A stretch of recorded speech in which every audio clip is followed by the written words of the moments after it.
శనివారం quiz time. ప్రశ్నలు నా వంతు, జవాబులు మీ వంతుగా కమెంట్ చేయండి. మొదటి ప్రశ్న, కర్ణుడు కుంతిదేవికి ఇచ్చిన మాట ఏంటి? రెండో ప్రశ్న, యుధిష్ఠిరుడు శాంతి కోరుతూ కనీసం ఎన్ని గ్రామాలు ఇవ్వమని దుర్యోధనుడికి లేఖలో చెప్తారు?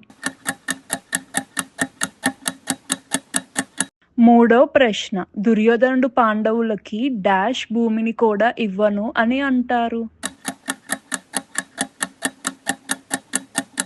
నాలుగో ప్రశ్న, కురుక్షేత్ర యుద్ధంలో పాండవులు మరియు కౌరవులు సైన్యం ఎన్ని విభాగాలు ఉన్నాయి?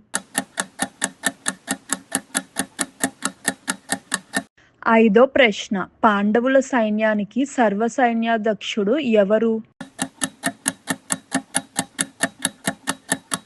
క్విజ్ నచ్చిందా? మన ఛానల్లో మహాభారతం అధ్యాయాలు కూడా చెప్తాను. చూడాలంటే సబ్స్క్రైబ్ చేసుకోండి.